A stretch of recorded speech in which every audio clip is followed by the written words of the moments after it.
Good morning, creatures of the internet. I should be live now. I just wanted to actually do a couple recordings of arena runs in sort of a tutorial format. They may or may not ever see YouTube. I do apologize for looking a bit like a bag of dick. It is quite early in the morning here and I've not washed, so get used to that. I thought I'd just go over the deck quickly that I've been running and start in the middle of an arena, because this is kind of the point. As you see, I'm at 4 wins, 2 losses. It's a Druid deck. I'm not really a huge Druid fan or Druid player. I think they're above average still in arena, though I think maybe Rogue, Mage, Paladin is a bit better for me anyway. But Druid's up there. And the deck is crap. I'll show you the list here. I got a Claw, Chow, Power of the Wild, 2 Wild Growths. That's not ideal, but the picks that they came with were crap. Bluegill's fine, Puddle Stomper, Savage Roar. BGH is nice. Emperor Cobra, 2 Shattered Sun, 2 Still of the Forest. As you see, the problem with this deck is I'm curved a little high on the 4 drops, but they happen to be the good ones. Got a Swipe, which is nice. Yeti, of course. Cult Master, 2 Dark Irons, Gnomish Inventor, Mechanical Yeti, Twilight Drake, a Starfall, Bomb Lobber, Dark Scale, Druid of the Claw. As you see, my late game is actually ironically a bit weak for a Druid, and I think that's been hurting me in the 2 losses that I did face up to this point. But I got my Ironbark. Corehound is fucking #1 top cheese pick. Sunwalker, Starfire. Okay, let's go into it. You can always skip ahead if you like in the video if you want to skip that whole deck rundown. But hopefully, I'm hoping to queue against a Mage or a Paladin here, just because I think if you're going to learn how to play good arena, you need to know how to play against Mage and Pally. They seem to be by far the classes I've been running into the most. And my average arena, I think, I average about 6 wins in arena, generally speaking. I tend to favor Rogue as my #1 class, and I can usually go at minimum of 5 with a Rogue deck. Not so successful with Priest or Hunter. In fact, I hate Hunter, but that's a long story. So I just take a little swig of the tea there.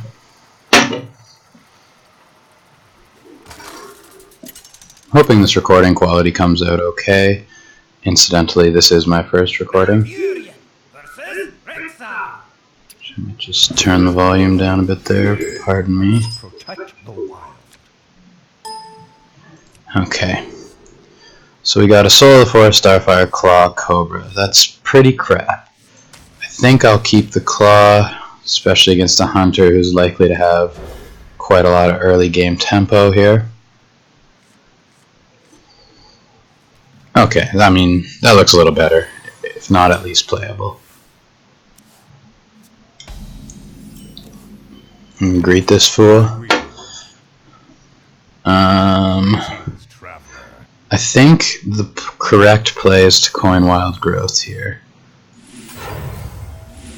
Because then, if he doesn't play a card, I can always decide to Shattered Sun next turn. If he does, I have Claw and a potential Hero Power, which will pretty much deal with anything he's going to play.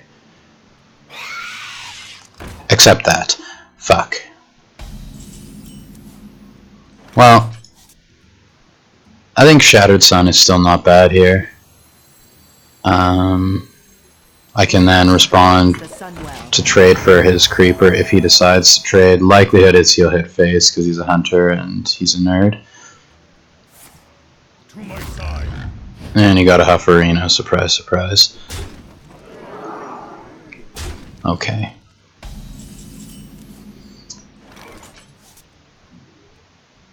Now normally I would say against a board like this you want to play the Yeti because he's tougher. But since we top decked the Bluegill, I think we can afford to do Bluegill into Huffer here.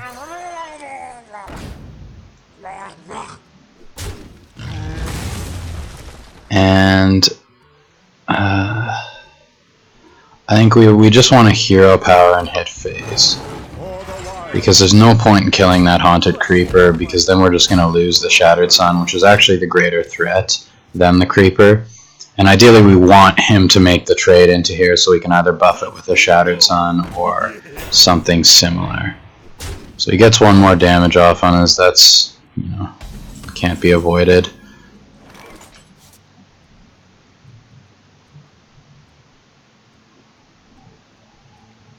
I think here, well, we're definitely going to Yeti. That's academic. And now the choice is, do we Chow or do we deal with the Shield Master now? I think the play is to deal with the Shield Master now. Gives us a bit more armor, which is always good against the Hunter. We take down, it's 2 for 1 on for him, which is kind of shite, but it gives us a reasonable board advantage.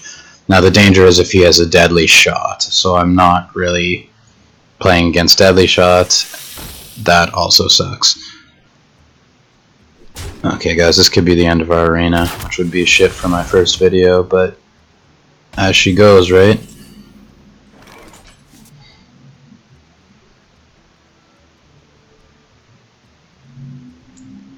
I hate to do it, but I think we need to Starfire here.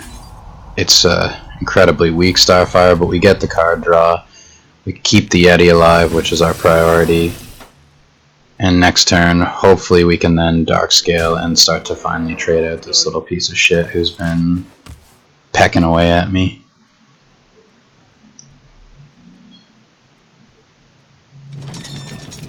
Oh my god, here comes Pirate City. Oh fuck my life if that's a freezing trap. I hate you, Hunter.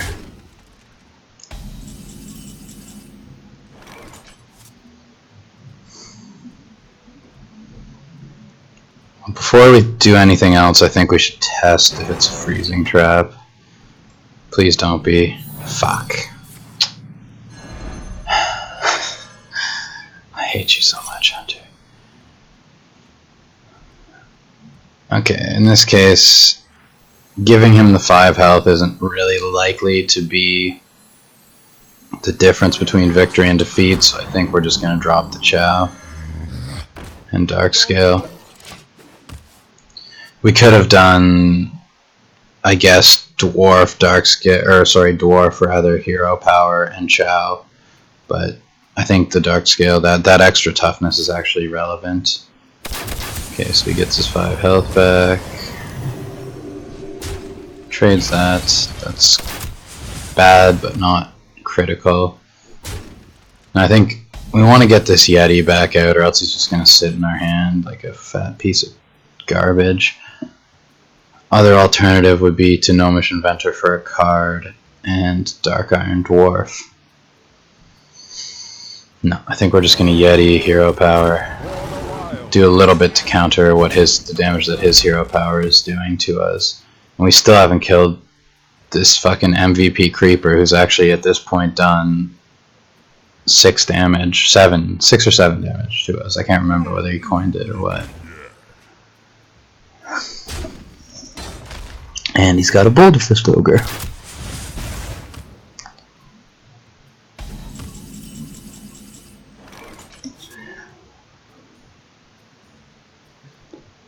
If we Shattered Sun, Dark Iron, and Hero Power, or Power of the Wild, we can kill Ogre. I only wish... In fact, we can actually save the Yeti as well, if we do it this way. So we'll give him the attack buff, and then buff our minions.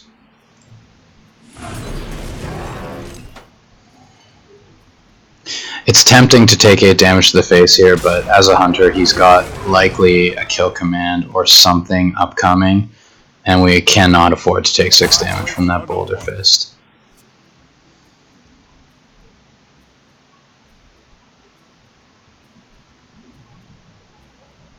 And we still do have card draw, and Savage Roar actually could deal a metric fuck ton of damage if he just wants to continue hitting face.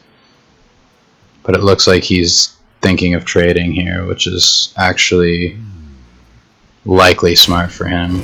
Yeah, die, you little shit. Your magic Okay, that's fine. My shield for Angus. At least he can't hero power this turn, that's a positive thing. PGH, pretty useless in this circumstance. Of course we're going to draw a card here. And that's nice. Watch him unleash the hounds now, but... see. We really have no choice but to take a bit more damage to the face here, potentially from these two guys. But again, we do have the Savage Roar, so he's actually got to be worried about our Savage Roar now, because, as I said, it's going to deal, I mean, we got 6, 10, 6, 12, that's 22. We have like 24 damage right now off the Savage Roar. Please trade. Oh, Jesus. Okay, he's going to trade. Unfortunately, that's not good for us. If we could find a way to buff him, we could BGH the...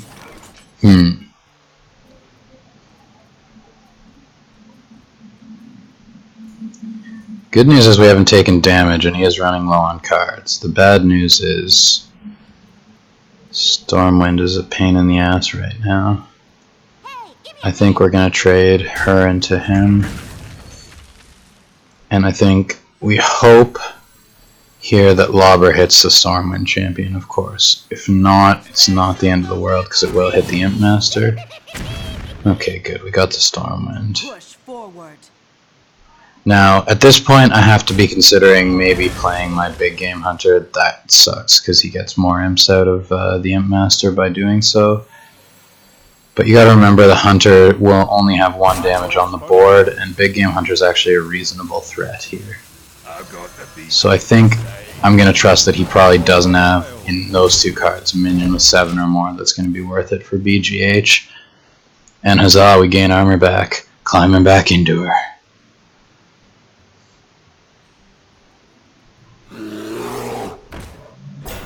A little grizzly bear, houndmaster. No, come on, don't kill that. Is he gonna kill Command Fate? Oh, okay, he's got emergency equipment. Which is actually a huge pain in the ass, too. I may have to use the Savage Roar here, to be quite honest with you. That gives me a good trade for the Bomb Lobber. If I hero power into the Hound, we get rid of basically everything except the 1/1, so it's a reasonable play here.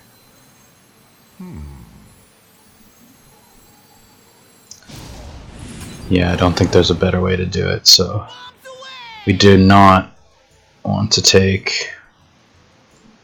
We'd certainly want to get rid of him.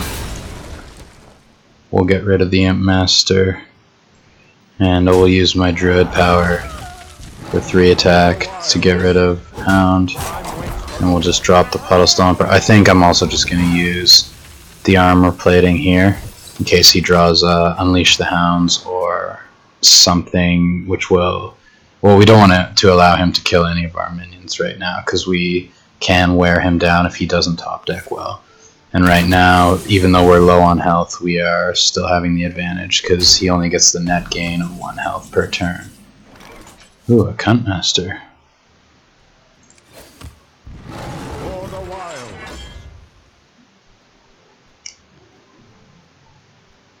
We're just going to play her here. Now we try and Zerg him down as fast as possible. We're a little off lethal. Wait, are we off lethal next turn? It's 12, 13. Yeah, we're 1 damage off lethal next turn. And he top decks a high main. Son of a bitch. Maybe we'll draw a swipe. Or, well, I mean, actually this is not a bad position to be in. I may have to... that's nice. Okay, so the first thing we do is trade that for a card. Oh, ho, ho. Core Hound for the win. No, we definitely want the taunt here. I'm just going to leave the high main. There's absolutely no point in trading for him when I have the taunt and there's this much health on the board. We still have a chance to lose, of course, if he can kill that taunt without of course, trading the high main for it. But otherwise, we've basically won this game. Let's just see what he's got here. Not helpful, he loses.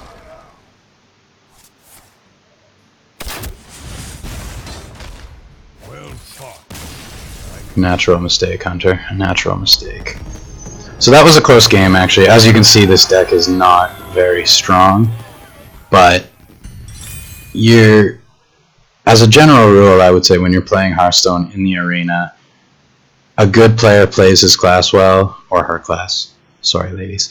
A great player plays against the other class. So you have to know what your enemies are typically going to bring to the table.